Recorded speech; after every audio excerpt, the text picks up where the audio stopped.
자, 이번 이야기 시청자 열무아빠님께서 찾아오셨습니다. 오늘 열무아빠님께서 어떤 이야기를 준비하셨을지 같이 한번 만나보도록 하겠습니다. 여보세요. 열무아빠님. 돌비님. 아이고, 반갑습니다. 반갑습니다. 네. 자, 오늘 열무아빠님께서 이렇게 또 찾아와 주셨는데 오늘 해주실 이야기의 주제가 있을까 궁금합니다. 오늘은 직업괴담을 들려드릴 건데요. 예. 제가 이제 요양병원에서 근무했을 때 겪었던 일을 말씀드리려고 하는데, 야, 요양병원? 예. 여기서 제가 봤던 귀신은 정말로 기괴했어요. 그렇죠. 무서운 거는 둘째 치고 정말 기괴했습니다. 아, 알겠습니다. 그러면 어떤 이야기일지 바로 출발을 해보도록 하겠습니다. 렛츠가! 길이십니다. 열무아빠요!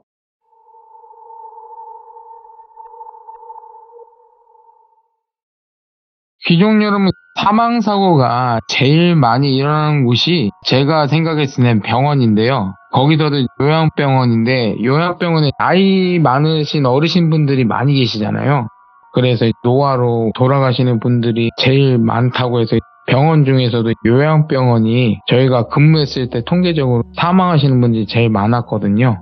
제가 이번에 파견된 이 요양병원은 좀 규모가 컸어요. 본관, 별관으로 나뉘어져 있었는데요. 본관은 6층으로 이루어져 있고 별관은 4층. 본관 1층은 원무과 원장님실에 계셨고 2층은 그 병원 의료진 의사 선생님들 진료실, 그 다음에 3층에서 6층은 일반병동, 그 다음에 별관 1층은 약국 창고, 그리고 2층은 환자들 분들 중에서도 중환자분들이 계시잖아요. 예를 들어 단소호흡기를 끼고 계신 분들이나 아니면 코치 끼고 계시는 분들, 몸을 못 움직이시는 분들, 그리고 여기서 제가 제일 무서워했던 별관 3, 4층 격리병동인데요. 이 격리병동이 뭐냐면 이제 어르신들 중에 치매가 굉장히 심하시는 분들이 계세요. 그분들만 따로 모아서 이렇게 3, 4층에 입원해 계셨는데, 제 주요 업무는 일단은 외부인 통제. 이때 제가 2년 전에 근무했던 거라 2년 전에 코로나가 막 풀렸고 그랬잖아요. 근데 요양병원은 외부인 통제를 2024년까지 막아놨었어요. 왜냐면 코로나가 풀렸어도 혹시나 어르신들이 코로나 걸리면 제일 취약하시기 때문에 외부인을 통제했어야 됐고, 그리고 보호자분들이 보내주신 물품도 따로 검사를 해서 검사를 하는 일도 있었고, 그 다음에 이게 또 환자분들이 어르신들이 많아서 어르신들 간에 싸움이 일어날 수 있잖아요. 환자분들끼리 싸움 말리는 일, 그리고 격리병동, 비상호출, 치매 환자분들이 가끔 발작을 일으키셔서 난동을 피우실 때가 있어요. 그러면 간호사분들이 그거를 말리려고 안 되니까 저희 직원들 불려서 진정시키고, 그리고 제일 제가 무서워했던 요양병원에서 우리 어르신분들이 사망을 하시게 되는 경우가 있잖아요. 그러면 저희 직원들이 그 병실로 가서요, 그 침대에다 하얀 천을 씌우고 그거를 본관 지하 주차장으로 가서 거기서 개인적으로 구급차나 아니면 장례식장 차 있잖아요, 그거를 불러서 그 환자분을 인계하는 업무인데, 가끔은 그러다가 제가 돌아가신 분 영가도 마주칠 때도 있었고요. 정말 무서웠어요. 그때는 아무도 안 하려고 하는데 제가 근무할 때 한 3-4번 정도 그런 경우가 있었어요.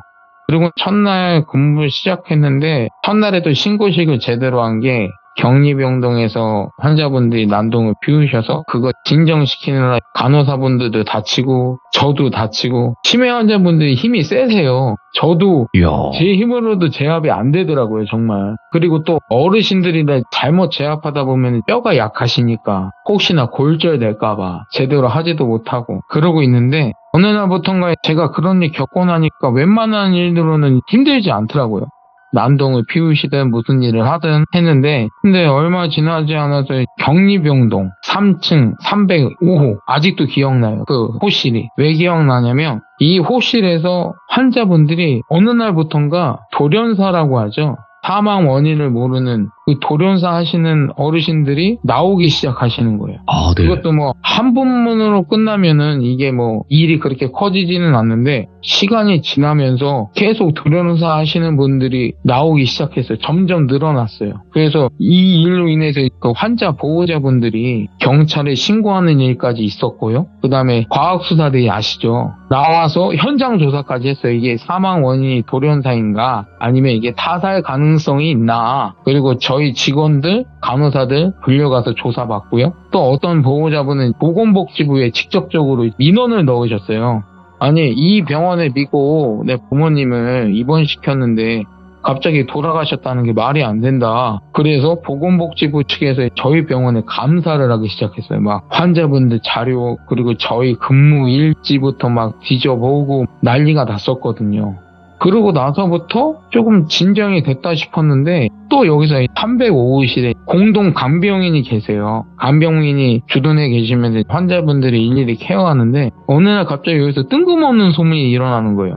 돌연사는 어느 정도 멈췄는데 이 간병사분이 어떤 귀신을 봤다는 거예요. 그러니까 환자분들이 돌연사해서 그런 분위기에 휩싸여서 그럴 수도 있다라고 생각을 했는데 그게 아니라 이게 내용이 정말 기괴했던 게 어떤 할머니 영가가 나타나셔서 자신의 치아를 뽑아서 자기한테 먹이려고 했다는 거예요. 뭐야? 그런 할머니 영가를 봤다는 소문이 돌기 시작했고요. 그러고 나서는 그냥 나는 저희 직원분들이나 간호사분들도 이제 이 병실에서 너무 돌아가시는 분들이 많으니까 이게 기분상 혹은 이 스트레스로 인해 이 간병인분이 헛것을 받겠구나 해서 그냥 넘어갔어요. 넘어갔는데 또 시간이 지나서는 이번에는 간호사분들이 나이트 근무하시는 분들이 라운징을 도시다가 305호에서 그 간병인이 보셨다던 그 할머니 귀신을 봤다는 거예요. 근데 이게 제일 중요한 게 간호사분들 안에서 그런 소문이 돌면은 온 병원에 소문이 돌아요. 순식간에 걷잡을 수 없이. 근데 이 소문이 당연히 돌다가 병원장님 귀에 들어간 거죠. 근데 또 이 병원장님이 제일 중요한 게 독실한 천주교 신자세요. 그러니까 공문이 내려왔는데 이런 헛소문을 해서 병원 질서를 흔들면 징계 처리하겠다. 그러니까 한마디로 이렇게 말씀하시는 거죠. 야, 이 헛소문 갖다가 병원 일에 지장 일으키지 말라. 쉽게 말하면 그렇게 말씀하신 거죠. 근데 그러다가 계속 근데 이 귀신 봤다는 사람들이 한 명, 두 명이 아니라 걷잡을 수 없이 늘어나다가 어느 날 저희 직원이 간호스테이션에서 전화를 받았어요.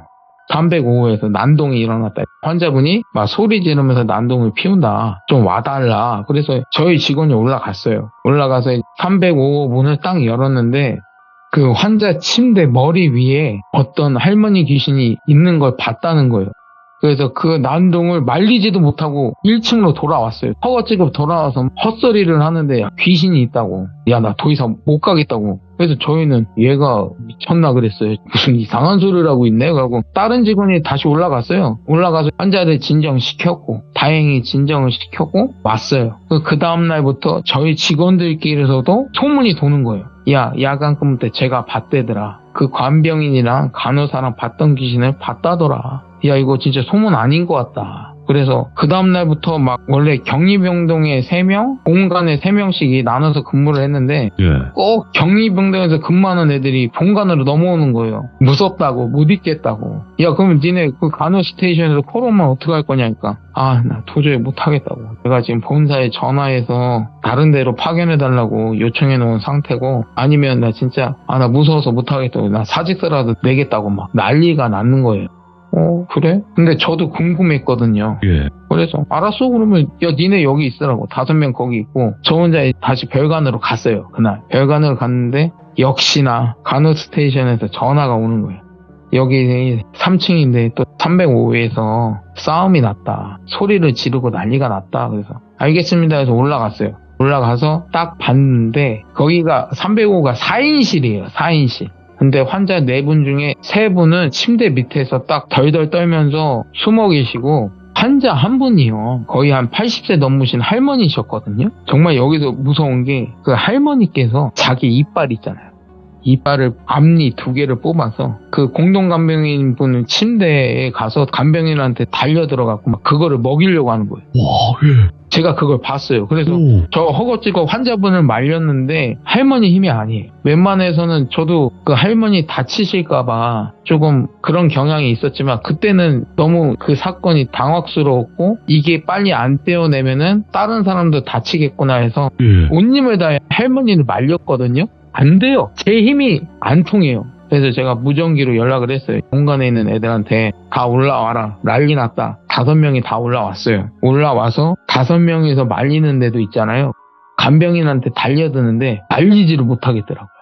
그래서 부랴부랴 의사 선생님 오시고 간호사분이 진정제 있어요. 진정제를 투여한 후에 할머니가 힘이 빠지시는 거죠. 그래서 다행히 할머니 딴 데로 옮기고 저는 거기서 환자들 한 분 한 분 괜찮다고 다시 할머님들 다시 모시고 나가려고 다른 병실로 이게 난장판이 됐으니까 예. 하려는데 갑자기 그 305실 창가에서요. 이빨 부딪히는 소리 딱딱딱 이 소리 있잖아요. 그 소리가 갑자기 들리는 거예요. 뭐지 해서 딱 봤어요. 딱 봤는데 어떤 할머니가 자신의 이빨을 뽑고요. 그 이빨을 다시 입속에 넣어서 씹어먹고 있는 거예요. 그 모습을 봤는데 순간 제가 얼었어요. 순간 저도 모르게 얼었어요. 정말 당황했고 근데 여기서 제가 당황한 척을 하면 여기 주위에 있는 사람들이 또 동요할까봐 애써 침착하고 뒤도 안 돌아보고 나왔어요. 나와서 할머님들 다시 다른 병실로 옮겨드리고 거기서 마무리한 후에 저도 본관으로 복귀했고요. 그래서 커피 한잔 하면서 직원들이랑 수고했다고 얘기하면서 가만히 앉아있는데 제 귀가에서요 또 딱딱 소리가 나는 거예요. 그래서 그 딱딱 소리 나는 데를 딱 봤어요. 봤는데 아까 제가 봤던 그 할머니 영가가 저한테 그 자신의 이빨 뽑은 거 있잖아요. 그거 하나씩 저한테 던지는 거예요. 이번에 던지더라고요 저한테. 근데 순간 무섭기보다는 화가 나는 거예요. 갑자기 제가 아까 전에 제가 얼어 있었고 솔직히 무서웠었거든요. 근데 갑자기 이 상황은 제가 무섭기보다는 화가 나는 거예요. 그래서 조용히 그 직원들한테 나 저기 구름 과자 한 대만 피고 오겠다 해서 그 본관 지하 주차장에 있는 흡연장으로 갔어요. 따라오더라고요. 따라와서는 또다시 자기 이빨 뽑아갖고 저한테 계속 던져요. 웃으면서 계속 던져요. 그래서 저도 모르게 욕을 했어요. 할머니 영가지만 그래도 뭐가 화가 났는지 제가 갑자기 쌍욕을 박았어요. 야이 엑스나 뭐 애야 하고 그랬는데 그걸 듣고도 그냥 웃으면서 이빨만 던져요. 아무 말도 안 해요. 표정 변화도 없고 웃으면서 자신의 이빨을 뽑고 던지고 뽑고 던지고 뽑고 던지고 계속 그러는 거예요. 계속 화가 나는 거예요. 그래서 그래 좋다 오늘 너 죽고 나 죽자. 어차피 너는 죽었지만 한번 끝까지 가보자고 해서 조용히 신령님께 부탁을 했죠. 한 번만 도와달라. 난 화가 나서 더 이상 안 되겠다. 그 순간 갑자기 그 할머니가 사라지더라고요. 그래서 왜 사라져? 왜 사라져? 저도 그때 굉장히 눈이 돌아가 있는 상태였어요. 그러니까 왠지 모르겠는데 그때는 화를 주체하지 못했어요. 정말. 그래서 305까지 쫓아 올라갈까? 어차피 갈 때는 거기밖에 없으니까. 근데 또 그러기에는 간호사님들이 계속 물을 것 같고 예. 거기다 대고 제가 귀신 쫓아왔어요 그러면 저 미친놈 되는 거고 하다 보니까 일단 참았어요. 그 이후부터 할머니 귀신을 봤다는 말은 거의 사라졌는데 근데 갑자기 또 일이 터진 게 뭐냐면 그 305에 계셨던 환자분들 있잖아요. 그분들 4명 모두가 밤만 되면 스스로 자기의 이빨을 뽑으려고 하는 거예요. 간병인 분이 말리려고 하시겠죠. 간호사들이랑. 근데 안 말려지는 거야. 이번에는 귀신을 봤다는 게 아니라 환자분들이 그런 행동을 하고 있는 거예요. 저희도 막 밤에 야간 근무 때 많을 때는 10번 올라가고 그랬어요. 막 호출이 오니까 계속. 그리고 진정제를 투여해도 이 할머님들이 안 주무신다는 거야. 예. 약이 안 통한다는 거죠. 그러니까 난리가 난 거예요. 그러니까 저희는 뭐 어쩔 수 없잖아요. 간호사분들이 부르면 올라가야 되니까 예. 그냥 주구장창 올라갔어요. 그러다 보니까 원무부장님이나 간호부장님이 병원장실로 찾아가셨어요. 찾아가셔서 원무부장님이나 간호부장님이 따로 얘기를 하셨나 봐요. 이거 조용히 해결하려면 이제 매스컴이나 이런 거 안 탈라면 이게 거의 매스컴감이잖아요. 누가 뭐 병원에 귀신이 나타나서 이런 일들이 벌어지고 있다 하면은 솔직히 사람들은 안 믿겠지만 이게 병원 망신을 줄 수 있는 거잖아요. 그래서 간호부장님하고 원무부장님이 병원장님께 조용히 여기서 마무리 지으려면 용한 부속인문 불러서 해결해야 된다. 그러더니 아니다. 내가 다니는 성당에 내가 신부님 모셔오겠다. 그래서 일단 좋다. 알았다고 하고 그날 바로 오후에 신부님이 오셔서 305에 오셔서 기도하고 성서 뿌리고 그냥 가셨어요.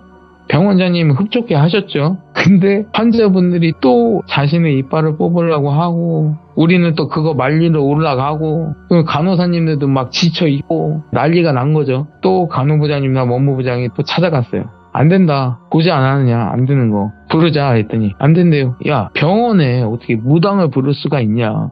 이거 무당 부르면 우리가 귀신 나타난다는 거 인정하는 꼴이지. 그럴 순 없다. 그러는 거예요. 근데 여기서 두 부장님이 히든카드를 꺼냈어요. 만약에 이거 안 부르면 우리 여기서 바로 파업한다. 파업이라는 건 간호사분들, 저희 직원, 원무과 직원들 모두 일 중단, 업무 중단. 이 히든카드를 꺼내셨어요. 병원장님이 여기서 당황하신 거죠. 당황하셨을 때 원무부장님이 치고 들어가신 거예요. 여기서 마무리를 지어야 된다. 아니, 인정하는 거는 인정하는 거고 그 사람들이 어떻게 생각하는 건 상관이 없고 여기서 일단 일을 마무리 지어야 되지 않겠냐. 여기서 더 가면은 우리 진짜 큰일 난다. 예를 들어서 나중에 환자 보호자가 면회 신청 와서 면회였는데 자기 어머님이 이빨이 다 뽑아진 걸 보면 병원에 민원 넣지 않겠냐. 병원 입장에서도 그거 소송 들어가면 병원장님 책임질 수 있냐. 이래나 저래나 어차피 마찬가지인데 여기서 일단 마무리를 짓자. 사람들이 어떻게 생각하는 건 상관없고 용한 무당은 자신네들이 또 찾아놨었나 봐요. 네. 어디 알아놨나 봐요. 바로 그날 밤에 우리가 초대할 테니 여기서 마무리 짓자. 그래서 병원장님은 여기서 마지못해서 오케이 했어요. 그날 밤에 바로 연락을 하셨나 봐요. 오셨어요. 그리고 하필 그날 제가 야간 근무였어요. 그러고 나서 저희한테 업무 협조 내려온 게 일단 3층에 계시는 그 환자분들을 본관으로 옮기고요. 3층을 싹 다 비워놨어요. 병실을. 그리고 난 다음에 저희는 3층 출입구 앞에서 외부인 못 들어오게 통제해달라고 해서 3층 비워놓고 저희가 3층 출입구에서 지키고 있었어요. 그리고 난 다음에 저 앞에서 어떤 분이 오시더라고요. 딱 봐도 이제 무속인 분이세요. 저희가 직원 카드를 이제 문을 열어드리고 무속인 분이 들어가셨는데 몇 발자국 가시더니 갑자기 코피를 쏟으세요. 갑자기 안색이 완전 백지창으로 변했어요. 근데도 그걸 참고 305호까지 가셨어요. 문 앞에서 주저앉으시더라고요. 못 움직이세요. 주저앉으세요. 그래서 부랴부랴 저희는 다가가서 무속인 분 부축하고 나왔어요. 못 일어나시더라고요. 주저앉고. 그래서 일단은 가서 부축하고 나와서 무속인 분이 누구한테 전화를 하시더라고요. 그러고 난 다음에 1시간 후에 어떤 나이 많으신 딱 봐도 한 80세 이상이신 할머니가 오시더라고요. 예? 제가 봤을 때는 아, 이분이 저분 신어머니구나. 딱 봐도 신어머니시구나. 그러시더니 어디냐고. 그래서 저희도 직원기 딱 찍고 문을 열어드렸는데 들어가시다가 저를 딱 보시더라고요. 그러더니 너도 봤구나? 그래서 제가 예? 그러니까 너도 봤지? 아, 예. 얼떨결에 대답을 했어요. 야, 너도 노리네? 예? 저를 노린다고요? 그럼 너도 따라와. 예? 저요? 그래갖고 얼떨결에 따라갔어요, 할머니를. 따라가고 305 문을 열고 같이 들어갔어요, 저랑 할머니랑. 같이 들어간 상태에서 할머니께서 휘파람을 불면서 조용히 방울을 흔들으시더라고요. 얼마 지나지 않아서 이 딱딱딱거리는 소리가 들리는 거예요. 딱딱딱거리는 소리를 딱 들리는 순간 그 할머니 앞에 그 귀신이 나타났어요. 나타나더니 똑같이 씩 웃으면서 그 할머니한테도 이빨을 뽑고 던지더라고요. 그 할머니가 야, 전 골 때리는 이네 이러시는 거예요. 그러더니 좋다 한번 해보자 하는데 갑자기 신장칼을 뽑아 드시는데 갑자기 할머니가 풀썩 그냥 엉덩방아 찌시면서 앉으시더라고요. 제가 속으로 아, 여기서 이 할머니까지 이러시면 안 되는데 그러시더니 다시 일어나시면서 이는 소멸까지는 못하고 봉인까지는 할 수 있는데 저보고 너 와봐 그러시더라고요. 갔어요. 너도 나를 도와주면 봉인까지는 할 수 있다. 근데 제가 그랬어요. 제가 뭘 도와드리면 돼요? 그랬더니 너 말고 이 안에 계시는 분 그분 힘을 빌으면 제 소멸까지는 안 돼. 소멸까지는 나도 힘이 딸려. 근데 봉인은 할 수 있어. 그러더니 신령님이 갑자기 나타나시더라고요. 제가 아무런 도움 요청도 안 했는데 제 옆에 나타나셨어요. 그리고 할머니가 신령님을 보시고 인사를 하시고 그 다음에 신령님이 고개를 막 끄덕이시더라고요. 그 순간 할머니가 신제자분께 뭘 가지고 오라고 하셨는데요. 자그마한 단지 있잖아요. 항아리 말고 이게 단지라고 표현해야 되나? 그걸 가지고 오시고서는 그 앞에 놔두시고 할머니는 다시 한번 신장카드를 휘두르시면서 뭔가 막 경문 같은 거를 외우시더라고요. 아무튼 그거를 외우시면서 신장카드를 막 휘두르시는데 갑자기 그 할머니 귀신이요. 자신의 입을 막 뜨더라고요. 거의 귀까지 었어요. 근데 그 입안에 수많은 이빨이 있더라고. 그냥 뾰족한 이빨 말고 일반 사람 치아 그거를 한 움큼씩 뽑으면서 막 할머니한테 던지는 거예요. 그거 보는데 와 순간 제가 다리가 풀리더라고요. 그 순간 저희 신령님이 막 기합을 지르시는 거예요. 소리가 아니라 기합을 지르시면서 그 할머니 계신 입 있잖아요. 입을 땡기면서 그 단지 안으로 집어 넣으시는 거예요. 집어 넣고 할머니도 순간 부적을 거기다 붙이시고, 근데 할머니가 부적을 붙이시면서 딱 손을 못 대시는 거예요.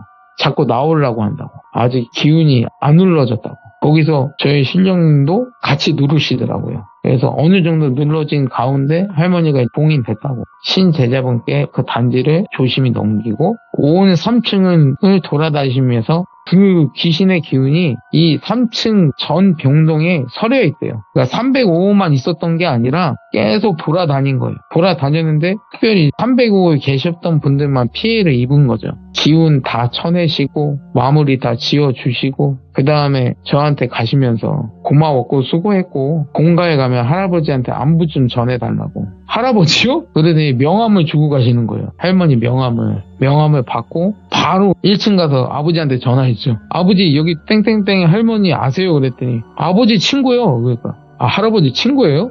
제가 지금까지 있었던 일을 다 말씀드렸죠. 그래서 무속인분을 모셨고 그 무속인분의 친어머니가 오셔서 이렇게 해서 마무리를 했다. 그러더니 너 당장 바깥에 나와서 화전이라고 하죠. 신문지를 돌돌 말아서 불 붙이고 화전치기라도 해라. 그리고 너 오늘은 집으로 바로 가지 말고 딴 데 가서 자라. 그러시더라고요. 그래서 아버지 말대로 화전을 쳤고 그날은 퇴근해서 집에 안 가고요. 딴 데서 잤어요. 찜질방 같은 데 가서 잤고. 그러고 난 뒤로부터는 305호에서는 귀신을 봤다는 일, 환자분들이 치아를 뽑는다는 일 같은 일은 없었고요. 차후에 할아버지한테 여쭤봤어요. 아니 제가 봤던 그 영가가 참 기괴했는데 힘도 셌다. 뭐냐, 뭐 악기냐, 아니면 원앙기냐, 아니면 뭐 다른 뭐냐 그랬더니 아무것도 아니래요. 그냥 정신이 아예 없는 할머니 귀신인데 이게 무지성이라는 거죠. 아무런 감정도 없고 생각도 없으니까 무서운 거라고. 그러면 제가 그랬어요. 할아버지 그럼 이빨을 왜 뽑는 거예요? 그랬더니 그건 자기도 모르시겠대요. 네. 이빨을 왜 뽑는지는 자기도 모르시겠지만 힘이 셌던 이유는 이게 무지성. 저희가 딱 봤을 때 일본 귀신들이 무지성이라고 하잖아요. 이 할머니도 아무런 감정도 없고 생각도 없으니 눈에 보이는 모든 존재들이 적으로 보이는 거죠. 그랬더니 당연히 힘도 셌었고 제압도 잘 안 됐었고 그 할머니께서 그 봉인한 단지를 가지고 가셨잖아요. 근데 아직까지도 그 할머니 영가 기운이 제대로 눌러지지 않아서 소멸을 못 시키고 계신대요. 아직까지. 그래서 일단 봉인한 상태로 그 할머님 신당에 모셔두고 있다고. 그래서 이번에 봤을 때는 제가 그래도 웬만한 악기나 웬만한 영가들을 많이 봐왔는데 이 할머니 귀신이 거의 탑3 안에 들어가요. 정말 기괴했어요. 진짜 기괴하다. 사람을 빙의해서 괴롭히거나 뭐 그런 것도 아닌데 그냥 자신의 이빨을 뽑아서 던진다. 아니면 사람한테 빙의해서 자신의 이빨을 뽑게 하거나 뽑아서 다른 사람한테 먹이려고 하는 거라. 참 이번에 겪으면서 참 세상에도 이런 귀신들이 있구나. 예. 정말 기괴했습니다. 처음 들어보는데 이런 귀신은? 아니 저도 저희 할아버지도 이유는 모르겠대요. 왜 이빨을 뽑는 행위를 하는 건지. 근데 힘이 셌던 이유는 무지성이기 때문에. 아무런 생각도 없고 감정도 없고 그냥 눈앞에 보이는 건 다 적이다. 그랬기 때문에 제압도 쉽게 안 되고. 근데 저는 지금까지도 의미 있는 게 왜 이빨을 뽑았을까? 그러니까요. 저도 이 행동 자체를 처음 들어보는 거예요. 시들문을 그렇게 많이 듣고 진행을 오래 했음에도 불구하고 처음 들어보는 거지. 이빨을 빼가지고 집어 던진다는 것 자체가 자신만의 뭐 무기였긴 했겠지만 근데 다른 사람한테 빙의하셔서 그렇게 할머님들한테 빙의하셔서 이빨을 뽑게 한다는 건 그것도 그걸 다른 사람한테 먹이려고 했다고. 정말 섬뜩했습니다. 네, 오늘 열무 아빠님께서 또 이런 이야기를 언제 또 들어보겠습니까? 또 저희 열무 아빠님이니까 들어보는 거죠. 너무너무 고생 많으셨어요. 감사합니다. 오늘 건강하시고요. 예. 네. 자, 이번 이야기는 시청자 열무 아빠님께서 찾아와 주셨고요. 오늘 열무 아빠님께서 들려주실 이야기는 어떤 주제일지 같이 확인할게요.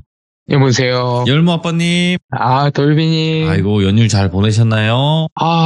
이번 연휴 때가 정말 스펙타클했습니다. 연휴 때 도대체 무슨 일이 있었길래? 정말 생각하기도 싫은. 알겠습니다. 그러면 도대체 어떤 이야기일지 같이 바로 들어보도록 하겠습니다. 렛츠고! 길이십니다. 열받봐요.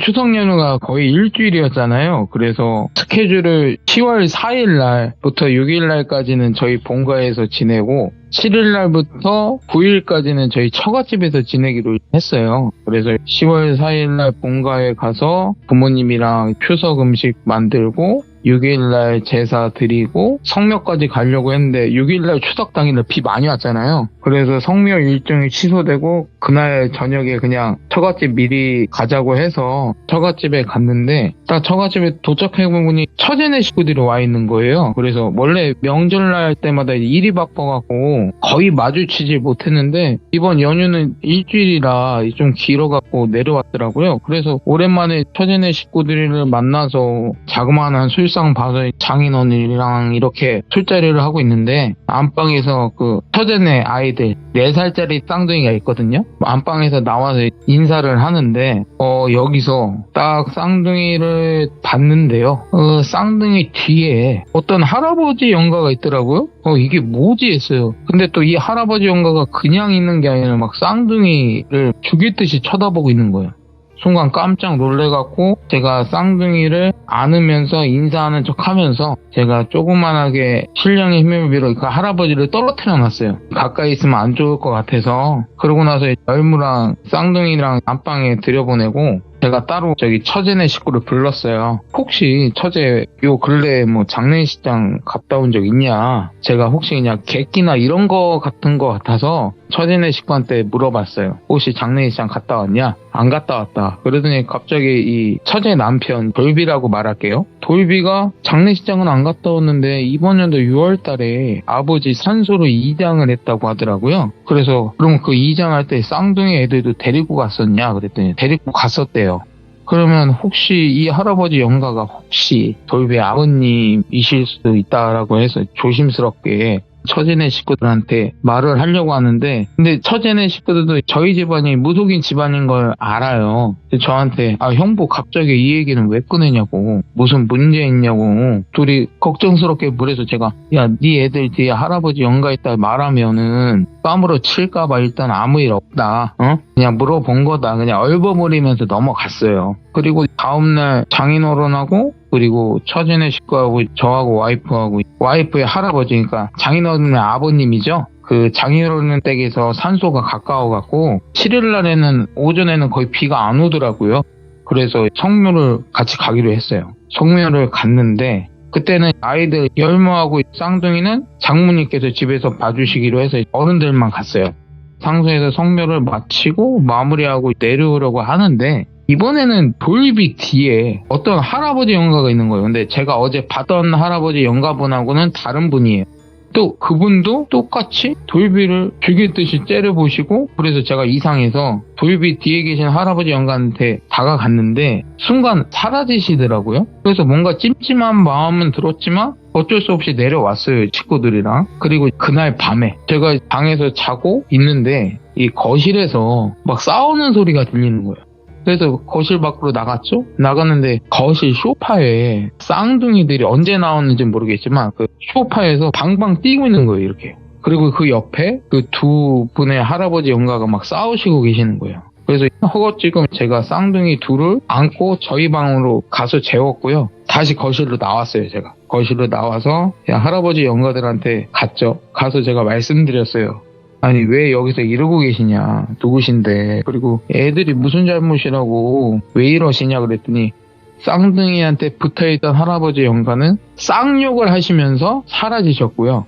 돌비 뒤에 계셨던 할아버지 영가가 저한테 하시는 말씀이 저 영감탱이가 내 손주들 데리고 가려고 한다고 하시고는 사라지시더라고요. 그래서 저는 굉장히 뭔가 찜찜하잖아요.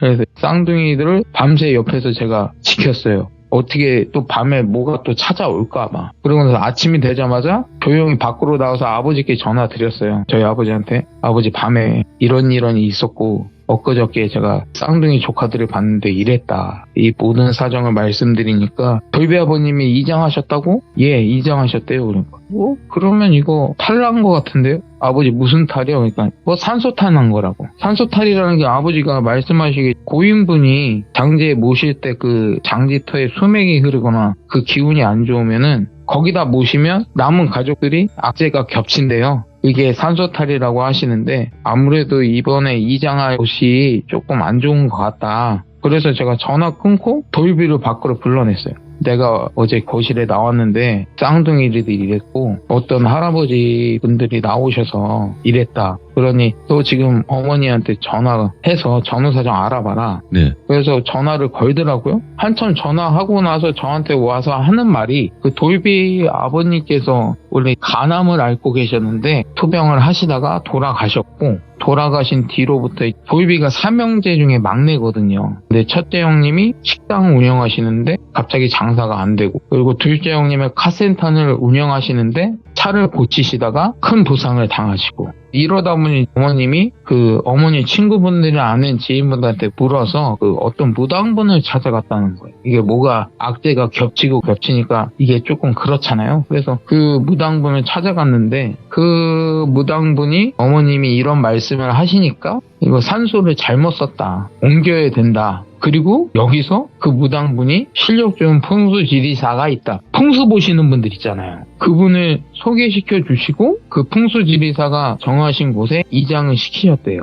근데 제일 중요한 건 여기서 풍수지리사분이 그 공인중개업 있잖아요. 그것도 겸해서 계약까지 직접 진행했다고 하더라고요.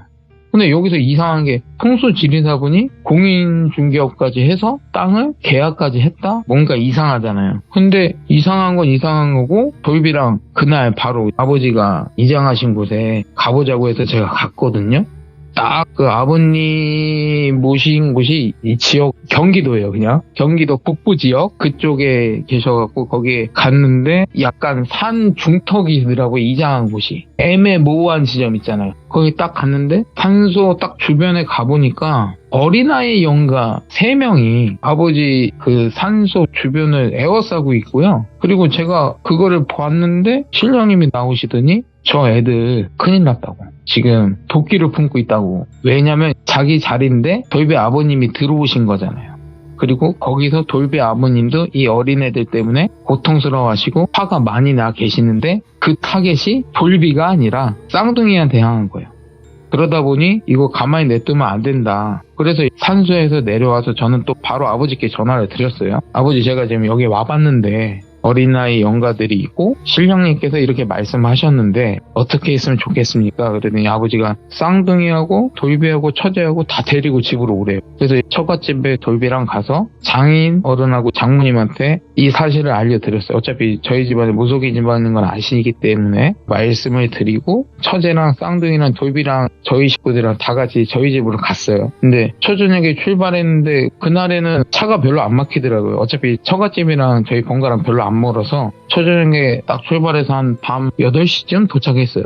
집 안으로 들어가려고 하는데 저희 아버지가 허겁지겁 나오시는 거예요. 갑자기 마중 나오시나 했어요. 그게 아니라 갑자기 쌍둥이 뒤를 보시고는 저희 집문 앞에 그 신장칼을 X자 형태로 이렇게 놓으시고는 쌍둥이들이 놀랄까봐 쌍둥이를 둘 다 이렇게 안으시고 안방으로 가시더라고요. 안방으로 가시고 열무랑 쌍둥이랑 같이 안방에서 놀게끔 해주시고 저희를 따로 부르시더니 너하고 이 돌비라는 사람하고 같이 갔었냐? 아버지 모신 곳에 갔었다. 그러면 돌비한테 붙어온 것 같은데 하시는 거예요. 아버지 뭐가요? 그랬더니 저기 어린애들 3명이 이제 우리 집 문 앞에서 들어오려고 눈을 부르키고 막 우리 집에 들어오려고 한다. 내가 그래서 지금 신약할 놓고 온 거다. 그러시는데 그때서부터 처제랑 돌비랑 분위기가 심각해지죠. 이렇게까지 하다 보니까. 그래서 아버지는 일단 오늘 하루는 열무랑 쌍둥이는 안방에서 아버님께서 같이 재우시고 하시겠다고 하시더라고요. 그래서 아버님 안방에 들어가시고 저하고 돌비하고 처제하고 와이프하고 넷이 모여서 상의를 했어요. 이거는 진짜 그냥 넘어갈 일 아니다. 원래 아버지께서 저러시지 않은데 저렇게까지 행동하시는 거 보니까 이게 상황이 너무 심각한 것 같다. 그래서 내일 10일 날이 연휴가 끝나는 날이었잖아요. 바로 돌비한테 어머니께 전화해서 그 무당 주소 받아놓으라고 했어요. 제가 같이 가보자고. 해서 그 다음날 10일 날 아침에 어머니께서 주소 알려주셔서 출발하려고 하는데 아버지께서 대뜸 같이 가자고 하시는 거예요. 그래서 같이 출발했는데 원래는 한 2시간 걸릴 거를 10일 날에도 차가 많이 막히더라고요. 거의 한 4시간 걸렸어요. 그 무당집까지 가는데. 어렵게 무당집에 딱 도착했는데 아버지가 무작정 문을 열고 들어가시는 거예요. 도착하자마자. 그래서 저도 따라 들어가죠. 부랴부랴. 근데 따라 딱 들어가는 순간 이 아주 역한 냄새하고 정말 기분이 더러운 기분이 있잖아요. 그런 기분이 느껴지는데 바로 그 저희 눈앞에 50대 중반인 아줌마 무당이 나오시는데요. 아버지가 그 아줌마를 딱 보자마자 멱살을 잡으시는 거예요. 그래서 아버지가 하시는 말씀이 이 못된 것이 어디 감히 신행세하면서 멀쩡한 사람들 줄초상 나게 하려고 하느냐. 멱살을 잡으시면서 그대로 그 아줌마 신당에 가서 신당 엎으시고요. 법당도 엎으시고요. 막 아주 그 집안을 엎으시더라고요. 그래서 진정시켜드렸어요. 진정시켜드리고 제가 물어봤어요. 그 풍수지리사는 한패냐. 그러니까 제일 궁금했던 건 그거거든요. 이게 어떻게 이렇게 연관이 돼서 이렇게 2장까지 일사천리로 진행이 됐는지 한패냐고 물어봤더니 남매래요, 둘이. 그 무당하고 그 풍수지리사 이 두 사람은 남매고 그 자기네가 원래 갖고 있던 땅이 있었는데 이게 안 팔렸나 봐요. 근데 그 시점에 돌비 어머님이 찾아오신 거죠. 이때다 싶어서 이렇게 돌비 어머님께 썰을 풀고 이 땅을 넘긴 거예요. 근데 여기서 또 아버지가 또 멱살 잡으시더니 야 이 땡아 너도 거기 가봐서 알지 알겠냐. 여기 애장터인데 어디 가면 애장터에 이 지금 아버님을 모시게 했느냐. 왜 사기치고 난리냐면서 또 멱살을 잡고 막 때리시려고 하는 걸 제가 말렸거든요.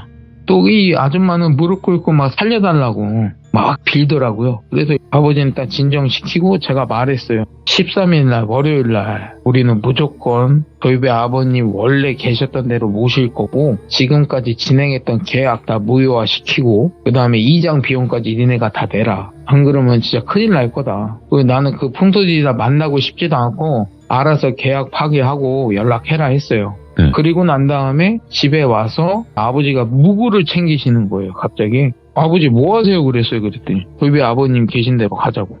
왜요? 그랬더니 일단 가자고. 아버님 모시고 돌비랑 갔어요. 가더니 아버지가 도착하시자마자 돌비 아버님 산소 앞에서 눈을 감으시고 방울을 흔드시는데 그 어린아이 3명이 딱 나타나더라고요. 나타나서 아버지가 하시는 말씀이 아저씨 따라가자. 좋은 곳으로 보내줄 테니까 여기 묶여있지 말고 아저씨 따라가자. 아버지가 말씀하시더라고요. 그러더니 어린애들이 아버지 몸으로 딱 스며들듯이 딱 사라지더라고요. 그리고 난 다음에 아버지가 저희한테 빨리 집으로 가자고 재촉하시더라고요. 그래서 아버지 모시고 부랴부랴 집으로 갔는데 마당 앞에 불이 피워져 있고 그 전에 제가 와이프한테 전화했어요. 그 어린애들 옷이랑 신발이랑 새 거 좀 사다 놓으라고. 그래서 그거를 딱 마당 앞에 불 피워놓고 그 앞에 옷하고 신발도 놓여져 있고 아버지가 오시자마자 방울 흔드시면서 어린아이들을 오만해서 불러내신 거죠. 그러고는 그 옷이랑 신발을 하나씩 불에 태워주시면서 어린아이는 올려보냈고요. 그 다음에 연휴 끝나고 13일날 월요일날 아침에 저희 아버지도 같이 인부들 불러서 이장해야 되잖아요. 그래서 아버지가 거기 참여해 주시고 돌배 아버님 원래 계셨던 곳으로 다시 모시고 그 자리에서 아버님이 제도 정성스럽게 올려드리고 그래서 이 산소탈 사건은 마무리가 됐는데요. 아버지가 돌배 어머님을 부르시더라고요. 두 분이서 말씀하시는데 원래 고인분이 돌아가시고 악재가 겹칠 때 보통 사람들은 이 고인이 돌아가신 것 때문에 이런 일이 있을 수 있다라고 생각을 한대요. 근데 이게 원래 고인분이 돌아가셔서 이렇게 악재가 오는 게 아니라 우연히 이렇게 겹쳐서 악재가 올 수도 있다고 앞으로 이렇게 이장 잘 시켜드리고 제도 올려드렸으니 앞으로 무슨 일이 있건 돌아가신 분, 돌배 아버님, 고인분 탓하지 말고 그냥 잘 지나가시면 된다고. 그러니까 이번 일이 어찌 보면 돌배 어머님이 지레 걱정하셔갖고 무당분한테 찾아가서 이런 일이 벌어진 거잖아요. 추석 연휴 때 하필. 그러니까 어머님한테 이런 일 없을 테니까 걱정하지 마시라고 이게 말씀을 하시더라고요. 아, 네. 이게 거의 일주일 동안 완전 나는 처갓집에 놀러 갔는데 완전 야 저 진짜 그러고 나서 제가 몸살이 걸렸어요. 네, 네. 일이 다 끝나고 아이고. 출근했어야 되는데 출근도 못하고 이게 긴장이 풀리니까요. 이게 몸이 사람이 녹초가 되듯이 딱 그런 거 있잖아요. 맞아요. 예. 몸이 막 퍼져요. 그래가지고 이번 추석 연휴는 연휴도 길고 길었지만 장난 아니었어요. 진짜. 뭔가 추석이 되게 또 기분 좋고 이랬어야 되는데 추석의 악몽이네. 그러게요. 그래서 갑자기 첫째가 내려온 것도 그렇고 약간 뭔가 이상하긴 했었지만 그래도 저희 조카들 쌍둥이들한테 아무 일 없을 거고 이렇게 잘 해결돼서 다행입니다. 아이고 오늘 그래도 이렇게 이야기 전달해 주셔서 다시 한번 감사드리고 다른 거 다 챙겨두시고 몸 관리 건강 관리 먼저 하시기 바라겠습니다. 감사합니다. 고맙습니다. 네, 돌빈이 감사합니다. 네. 지금 열무아빠님의 이야기가 업로드가 되어 있습니다, 여러분들. 나는 오늘 처음 듣는데 하시는 분들 분명히 계실 건데 돌비 열무아빠 검색하시면 또 스펙타클한 이야기들 많이 업로드 되어 있거든요. 꼭 들어보시길 바라겠습니다. 감사합니다.